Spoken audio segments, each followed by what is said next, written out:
LB Jeter Jr., my friend since the sixth grade, man. It's an honor to have you part of the Bridge Builder Network, being a partner with us, with our audience as we build bridges and change lives. We want to provide opportunity for people to level up, to get from where they are to where they're trying to go. And some people may journey in the area that you've been. And so I appreciate you saying yes and taking the time to interview with us. So as we get started, tell us a little bit about yourself, your career or industry, and how you got to the place where you are now. All right. Appreciate it, Chauncey. And I think, you say friends since the sixth grade. I was thinking more so we've been friends since when pants was cool, bro. You dating us, bro. You dating us. I'm just going to put that out there. I think Chauncey had a pair of black and blue, and I had them clear see-through ones that wasn't really legal back in middle school. Right. What I'm saying? The North Carolina blue, you know what I mean? Exactly, man. All right, so check it, man. My name's LB Jeter, man. CPA. I don't normally put that on the end of it, but I think it's relevant for what we're talking about here today. My job, my career, my life. I mean, let me start with my life. That's probably more important, man. I got 4 kids. I'm from Polk City, Shreveport, Louisiana. You know what I'm saying? The boot. And so, I might be country, but, my life has given me an opportunity to, test that country water in some city atmospheres. And so with that said, man, I work and I play in the accounting arena. All right. So the company I work for, is Ernst & Young, EY, one of the big 4 accounting firms. Right. And so a lot of what I do, I'm sorry, I was supposed to talk about my family first. 4 kids, I actually said that. But outside of that, I got a dog too. And maybe go back to the career piece. For the career piece, accountant, CPA, Ernst & Young, been doing this for about 13 years, man, off and on. Did an internship, got to see the world. Good old country boy from Shreveport, Louisiana, because of the experiences in accounting. I've been able to lived in Toronto, Buenos Aires, Argentina, Sydney, Australia, been to India on multiple occasions. And now I call home Dallas, Texas, which for most folks in Shreveport, that's basically the big city we go to, if I'm being honest with everybody. Right? True. And so, I mean, that's kind of more so about me, man. I love people. That's probably one of the bigger things. I love numbers, but probably more important, I love people. And so the opportunity to be a part of this Bridge Builders Partnership and or network is to be able to tap into that love of people, because just based on the things I've seen, life I've experienced, things happen, but that doesn't mean that's where you stay. And I believe, as I succeed, relative, right? Depends on what you call success. You ain't really successful if you ain't helping somebody else succeed. You know what I'm saying? That's good, bro. So this is a real opportunity for me to be a part of that, to do that with my brother from another mother, man. So that's it. I hope that's the answer you needed, but that's the answer perfect.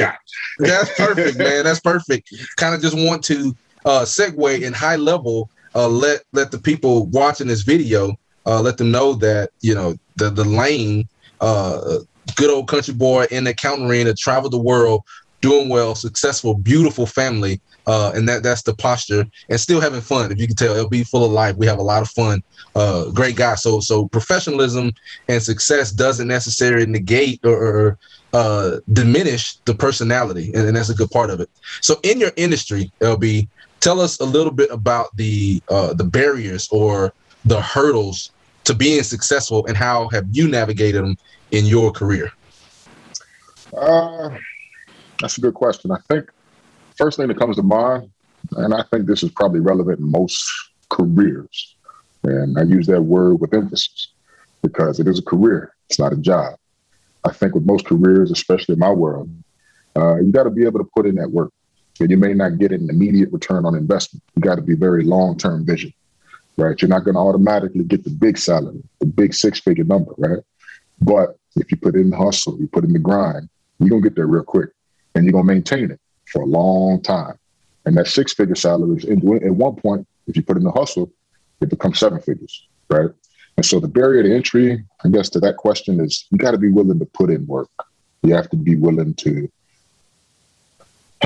be able to focus, be able to prioritize. Is probably even a better way to put it, because a lot of your friends, a lot of your circles, a lot of people you grew up with, they're going to have a lot of good times.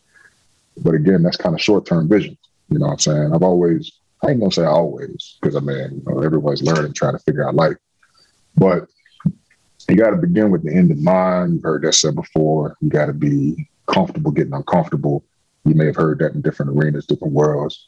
But I really genuinely believe that, it's what we call delayed gratification, right? You're not going to see immediate return on that investment, but you got to understand that you can go to the party today, you can go kick it tonight, you can go to a pool party, or you can choose to study, you can choose to put in that work, and you could own your yacht in 10 years instead of going to a party tonight.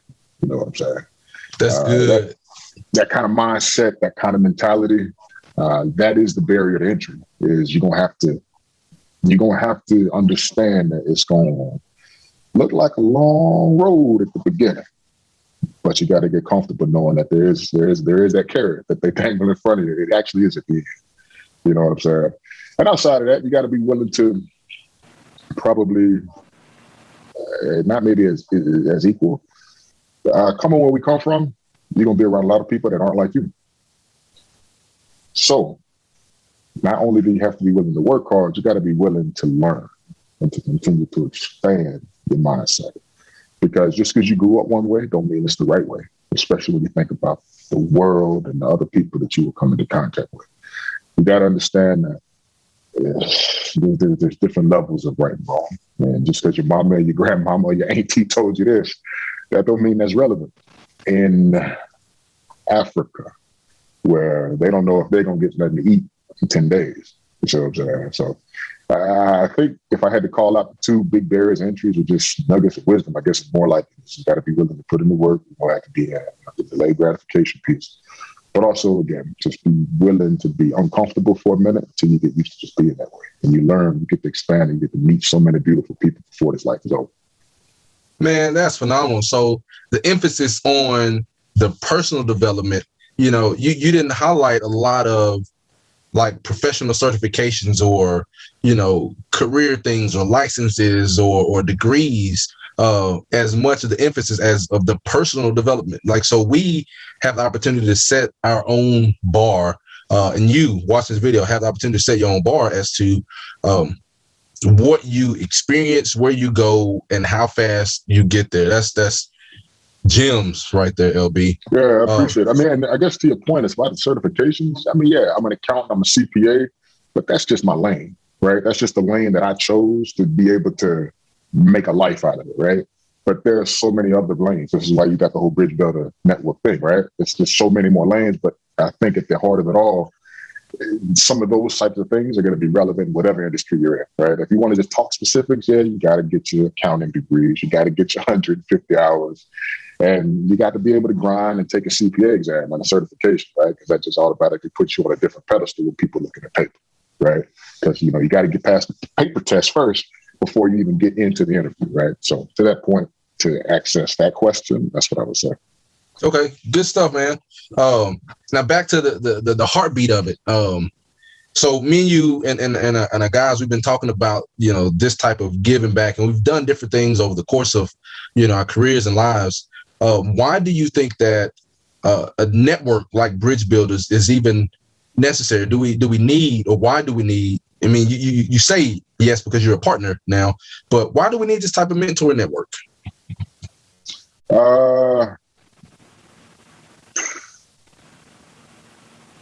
Why wouldn't you? Right? I mean, I'm gonna put it that way. Everyone needs help. You know what I'm saying? I don't care, what your religious background may be, but I'm gonna call this out, right? I practice Christianity, but God never did nothing without people involved. He didn't give without somebody or going through somebody. You know what I'm saying? And so that's where I believe that Bridge Builders plays a key part, is providing access. It's not to showboat. It's not for a name. It's not for us as the partners. It's really for all of us, for the people that need access. I mean, I love having a conversation with somebody who's interested. I mean, if we just talk about just us as Black folks, ain't all of us going to be rappers or basketball players. You know what I'm saying? We need to understand that, there are some really good jobs and careers out there that can allow you to maybe do better than 20% of them people that are rappers and basketball players. I mean, I used to use this one all the time, man. I mean, we play football. Me and Chance play football together, right? We both played football in college. You know what I'm saying? And football tear you up, break you down, and that ain't always there for you in the future. But one thing that really kind of sat with me was you can get that contract, you can be a player on the team, but never forget, man, there's somebody that owns that team and that signs every check. And he probably never played football a day in his life.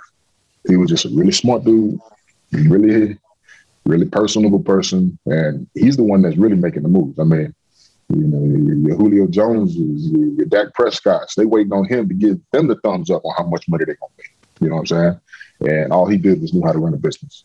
And so that's kind of where I go with that. If I had to think about, you know, if I had to put an analogy with the message I'm trying to convey in this moment, and all that. Yeah, no, man, that's perfect.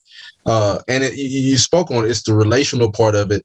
Nobody's an island entire of itself. You know what I mean? So nothing that gets done in its entirety singularly. And so that's the part where we want to build bridges and help people level up and get from one place to the next. We want to build the bridges and change the lives. And so you get it full throttle, man. As we wrap up here, last question for you, LB.